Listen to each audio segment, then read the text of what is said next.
The Warriors were not bringing back Chris Paul on a $30 million deal to work with other teams on possible Klay Thompson sign-in trades. I know what you guys might be saying. Mike, you've been making way too many videos on the Golden State Warriors lately. And it's not my fault that they're making the most moves this offseason, and it's moves that don't necessarily benefit them. I mean, so far, all the news we have about the Golden State Warriors is how much they've struggled to try to reshape their team and still remain competitive. So we have multiple rejected trades in this video that I'm going to bring up to you, but they're also releasing a player that they were hoping that could get them over the hump this past year, and it doesn't seem like it really helped them at all whatsoever. So before we get to the content, we are on the grind to 1 million subscribers. We are officially less than 50,000 subscribers away from that mark. Now, if you've been enjoying our content lately, make sure you check your subscribe and have our notifications on so you can get the latest NBA news to your device the moment it comes out. Now that we got all that out of the way, cue the intro.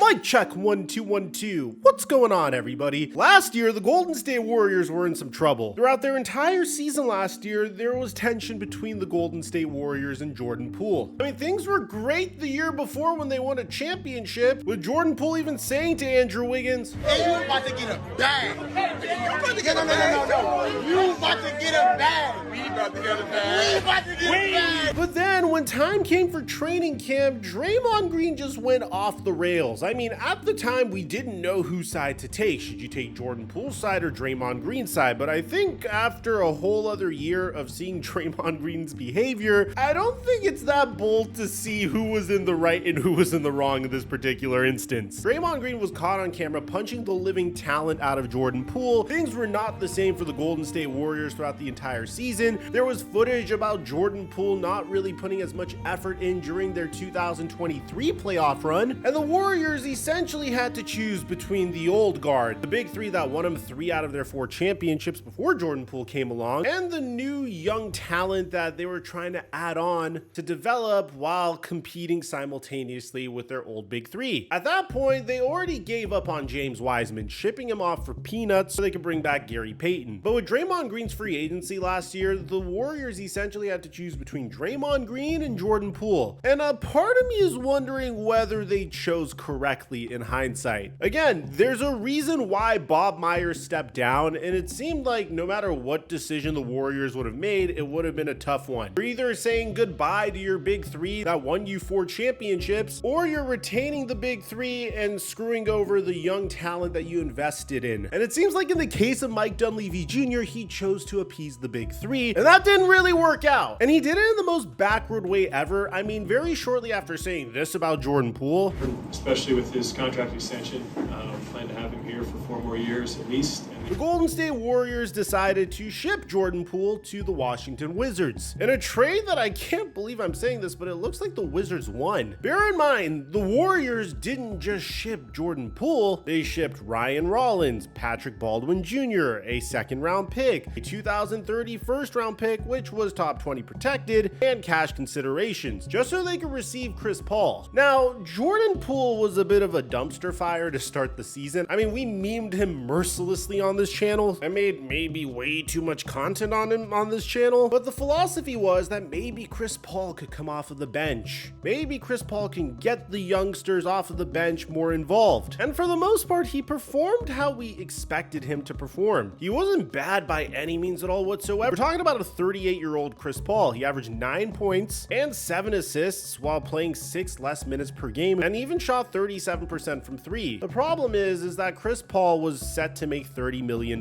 this year. And according to Woj, that doesn't really make a lot of sense for the Golden State Warriors. This was certainly expected. The Warriors were not bringing back Chris Paul on a $30 million deal at this point in his career, but they had moved the date back from Friday till today to see if they could find a way to maybe use that contract in a trade. And if somebody else had taken it on, they would have done the same thing and gotten the money off. Now, for Chris Paul, he becomes an unrestricted free agent, and at a much lower number, they'll be be a lot of interest in Chris Paul. He is still can be an impactful player even at his age, but it wasn't going to be $30 million. And now for the Warriors, listen, they were always projecting themselves in free agency without that salary on their cap. Listen, the Warriors are preparing to work with other teams on possible Klay Thompson sign-in trades, whether it's the Lakers, the Dallas Mavericks. You know, those are all conversations that the Warriors now may start having. Now, if you're a Golden State Warriors fan, I understand that this has been a very difficult offseason so far. So far, we know that Klay Thompson is not returning to the Golden State Warriors because he felt disrespected by their offer. And he wishes that the Golden State Warriors would actually value him. He's so spiteful about the fact that the front office doesn't value him that he's willing to take less money reportedly to sign with a different team. None of this really makes a lot of sense to me, but it gets even pettier. The Golden State Warriors had an offer for Paul George. The trade package included CP3, Andrew Wiggins, Jonathan Kuminga, Moses Moody, and a first-round pick. But the Clippers turned it down because they didn't want the Warriors to get Paul George. I mean, it's kind of hilarious if you think about it. Like, the Clippers are looking at the Warriors thinking that the Warriors are going to be the ultimate path to winning a championship. I mean, the West totally goes through the Warriors even if they have Paul George. But in reality, even if the Warriors got Paul George, yes, that's an upgrade, but the West is so stacked that I think you have bigger fish to fry than worrying about the Golden State Warriors. At this point, if you're the Clippers, you're in such a bad situation that you need any assets that you can get whatsoever, especially if Paul George is leaving for nothing possibly. But that didn't end up panning out. So the Chicago Bulls and the Warriors explored a trade for Zach LaVine, and this is how that went down. I want to give some context, some background real quick on what happened with Chris Paul. They wanted to see if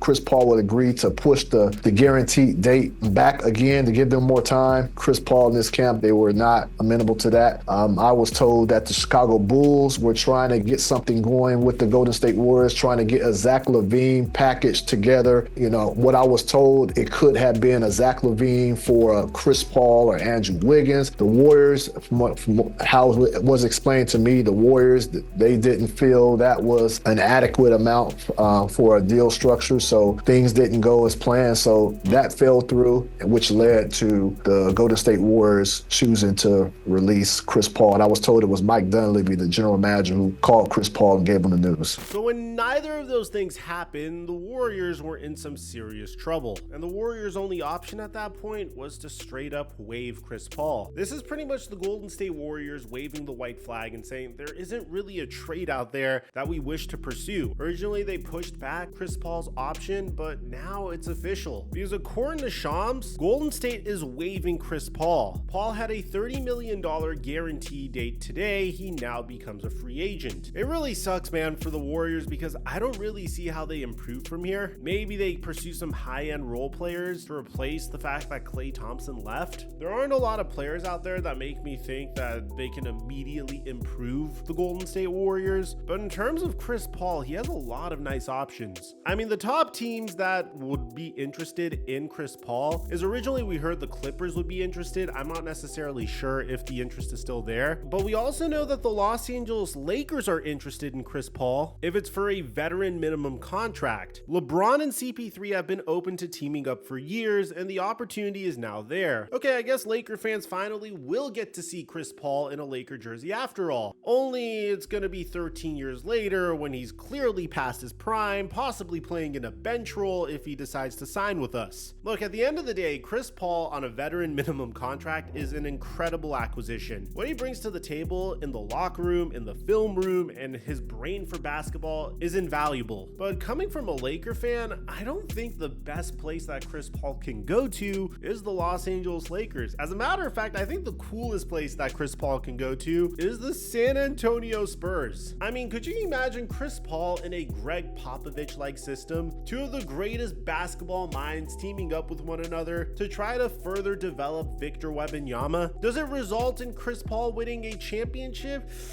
it's kind of difficult to say yes to this, but will it make for some exciting basketball and be incredible for Wemby's development? Most definitely. And Mark Stein says that San Antonio has very strong interest in Chris Paul to join forces with Wemby. The San Antonio Spurs desperately need a point guard. It is the perfect point guard in this scenario. It's a clear upgrade to their roster, and so far the San Antonio Spurs have been making great upgrades to their roster. They drafted Stephon Castle with the 4th overall pick in the 2024 NBA draft, but that was more for defense. Stephon Castle still needs to develop a bit of a jump shot, but he's very long and could develop into an incredible two-way player. Regardless, this is the second year in a row where Chris Paul is switching teams, and it wouldn't take very long for Chris Paul to make his decision. And to be honest, I think he made the right decision here. According to Chris B. Haynes, Chris Paul is expected to sign with the San Antonio Spurs, which means to close out his career, you're going to see Chris Paul and Victor Wembanyama in pick and rolls. Personally, I think this is awesome from multiple perspectives. I think one, this is going to be incredible for Victor Wembanyama's development, but two, we also get to see Greg Popovich, one of the greatest head coaches of all time, team up with one of the most intelligent point guards of all time. Does this make the San Antonio Spurs a contender? It's very difficult to say for sure, but I do think that they have the potential to at the very least sneak into the NBA playoffs this year, and that's given how loaded the Western Conference is. It wouldn't shock me if they missed the playoffs, but regardless, we could all agree that the San Antonio Spurs are going to be worth getting NBA League Pass for. Now, we're just getting started, man. There's so much news coming out, and we should have news on Paul George right now. All we know is he is not returning to the Los Angeles Clippers. If that video is complete, it's going to be in the end screen, and I'll catch you guys there. Aside from that, I'm your boy Mike,